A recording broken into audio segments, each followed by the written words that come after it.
ముదనష్టపు ఆలోచనలతో ఎప్పుడూ భారత్పై కుట్రలు చేసే పాకిస్తాన్ ఇప్పుడు దిక్కుతోచని స్థితిలోకి వెళ్ళిపోతుంది. పహల్గాం దాడి తర్వాత భారత్ సింధు జలాల ఒప్పందం రద్దు చేయడంతో ఆ దేశానికి మన వైపు నుంచి నీరు వెళ్లడం లేదు.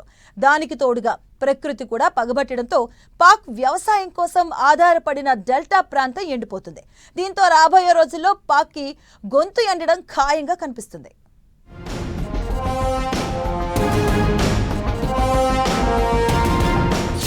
పాకిస్తాన్పై సింధు ట్రీటీ దెబ్బ.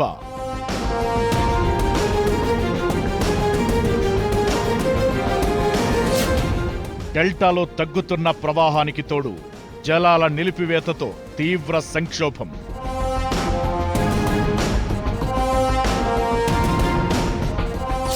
దెబ్బ మీద దెబ్బతో పాక్లో నీటికి కటకట.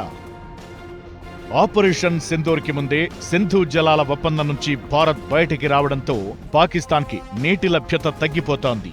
కొత్తగా ప్రాజెక్టులు కట్టకుండానే భారత్ కాలువల నిర్మాణం ద్వారా పాక్ వైపుకు నీళ్లు వెళ్లకుండా చేయగలుగుతోంది. దీంతో పాక్లో నీటి లభ్యత అంతంత మాత్రంగా ఉంది. మామూలుగా అయితే ఇది జరగడానికి చాలా సమయమే పట్టేది. కానీ పాక్ వైపు సింధు డెల్టా ప్రాంతంలో పర్యావరణ సంక్షోభం తలెత్తింది. ఈ ప్రాంతంలో సముద్రపు ఉప్పు నీరు రావడంతో వ్యవసాయం, మత్స్య పరిశ్రమలు తీవ్రంగా దెబ్బతిన్నాయి.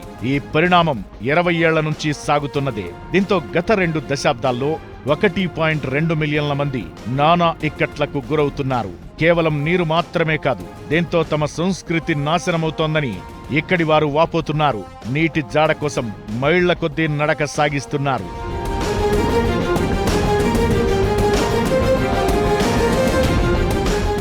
పాకిస్తాన్లో దక్షిణ దిశగా సింధు నది అరేబియాతో కలిసే డెల్టా సారవంతమైన ప్రాంతం. ఇప్పుడు 4 వైపుల నుంచి సముద్రపు నీరు వస్తోంది. దీంతో ఇక్కడి మత్స్యకారులు, రైతులు వలసబాట పట్టారు.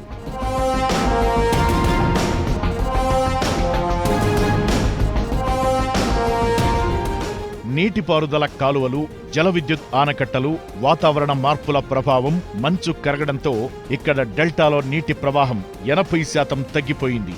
American Pakistan centre for advanced studies in water 2018 ఈ విషయాన్ని ప్రకటించగా గత 40 ఏళ్లలో మంచినీరు కాస్త ఉప్పు నీరుగా మారిపోయిందంటున్నారు. దీన్ని అడ్డుకోవడానికి మడ అడవులు పెంచడం వంటి పనులను పాక్ ప్రభుత్వం చేపట్టింది. కానీ అదేమాత్రం పనిచేస్తున్నట్టు లేదు.